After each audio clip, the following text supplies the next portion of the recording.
Usually when someone hears about Roblox, the demographic they'll imagine playing it the most is children. And while this is true, Roblox isn't all sunshine and rainbows. Here are multiple reasons highlighting the darker side of Roblox, starting with number 1, the avatars you can purchase within the game. Keep in mind, the most popular demographic of Roblox players ranges in the ages between 8 to 12. Yet, somehow some of these avatars and accessories make their way onto the Roblox marketplace. Here you see for this one, there are TikToks made on how to achieve this specific skin, which no one would agree is appropriate for Roblox, let alone the children who play it. Trust me when I say there are hundreds of examples I could show, but none worse that I found doing research than when this avatar was on the shop for multiple days in 2023. And yes, I had to add the blur. It goes without saying that Roblox has done a poor job moderating what is and isn't available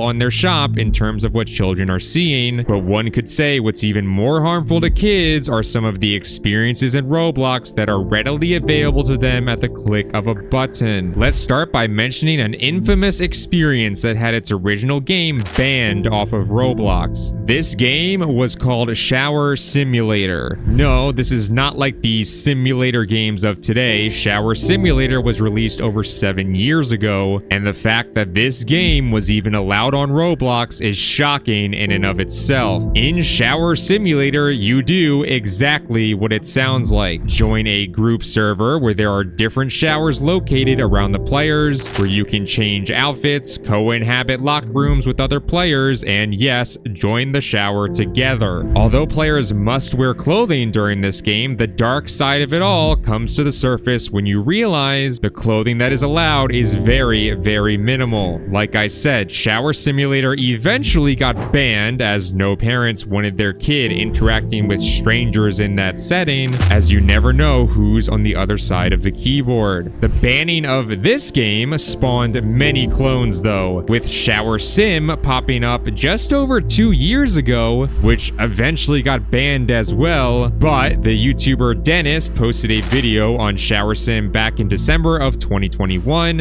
and showcasing what can go on in this game is quite disturbing. Any player can wander into what is referred to as the girls' shower, and some of the chat messages people were sending have no place being shown in a kid's game, let alone one that tries to pass as one, such as Shower Simulator. What's even more concerning is that one can only wonder what was being allowed in that game, because in Dennis's video, a lot was blurred out, and some of the avatars had their entire body being blurred, thus leaving it up for us to wonder what was actually being shown in that game that wasn't blurred to the players in that lobby. It's sad to assume that in reality, I would expect a good chunk of the people jumping on this game and interacting weren't children. In a world where parents aren't always aware of who their kids are talking to online, the last thing they may expect is their kid running into potential on Roblox. And one place where they can run rampant is through Roblox games that feature talking to strangers as the main thing you can do. Unfortunately, there seems to be many outlets within Roblox itself that cater towards this theme of talking with strangers, some potentially more harmful than others. Let's start with the game Romeet. Romeet describes itself as a social experience and the best chat game ever, where you can chat with Robloxians, make new friends, and rate others. This game is very similar to an Omegle-esque version of Roblox, where two users are paired on a video call, where their Roblox avatars are displayed along with a chat box and certain reactions they can do. I believe it is important to note that Omegle itself got banned off the internet in November of 2023. However, it is pretty obvious that this could be a breeding ground for adults looking to prey on.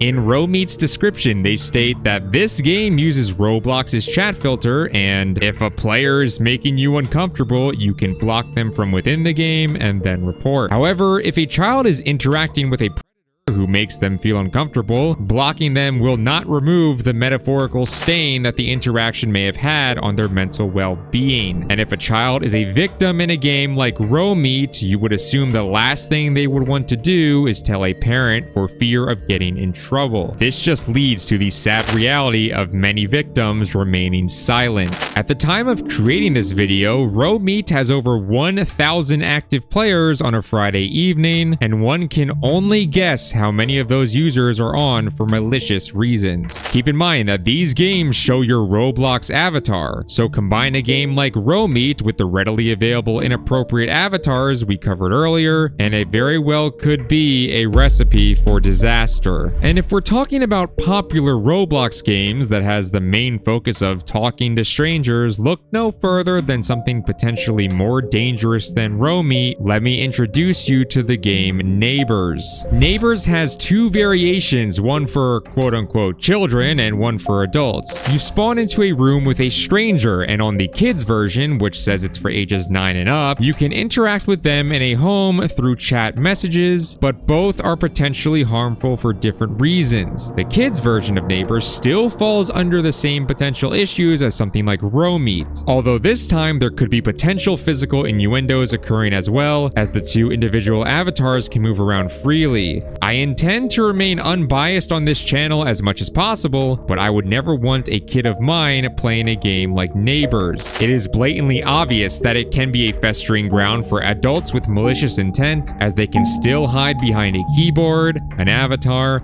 all in a confined area with another user in the game. And although the game is for ages 9 and up, there's no cap on the age one can be to play, which could lead to very creepy interactions with those maybe decades older than you. Granted, the players can skip who they're matched with when they please, but that doesn't fully deter potential misconduct before the victim even knows that they're being toyed with. Here's where we cross the bridge into the 17 and up Neighbors variation, where voice chat is allowed. In order to speak with voice chat on a game with 17 and up age restrictions, you need to verify your ID through Roblox to get those privileges. However, spend 10 minutes inside of this game with voice chat on, and you'll quickly realize it's blatantly obvious that children somehow bypass this one way or another. Hi.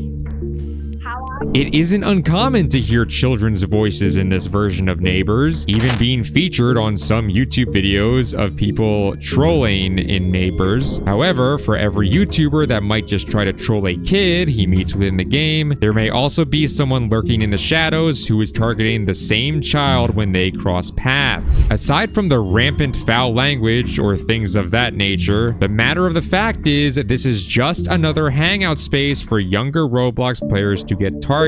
What do you think though? Does Neighbors voice chat being restricted to 17 and up mean they shouldn't be at fault for kids working around the system? It's basically impossible to moderate voice chat on the fly as compared to censoring typed out messages on Roblox. This video isn't necessarily meant to highlight the deepest, most heinous sides of Roblox, but shed light on the fact that games that may seem innocent could be crawling with Roblox itself has even faced class action lawsuits from parents who claim that many things in Roblox, including some we've mentioned in this video, are allowed with great neglect from Roblox as a company, thus endangering their children. One of the fathers involved even claimed that his then young daughter had formed an online relationship with someone claiming to also be a younger girl, only for it to turn out to be a grown woman. And upon searching through the messages, the person claiming to be the same age as his daughter was sending very inappropriate texts. Some may point to games such as a Row Meet or a Neighbors as facilitating the connections that lead to messages just like these. And I promise the things mentioned in this video do not compare to some games or occurrences that have happened on Roblox. I just do not wish to speak of them on this channel as they are hard to stomach. So after hearing about the avatars being allowed, the experiences that have flourished in the past, and some today that enable behavior, what, if anything, should Roblox do to help protect the kids more? Let me know what you think in the comments section below, and subscribe for more Roblox documentaries just like this one.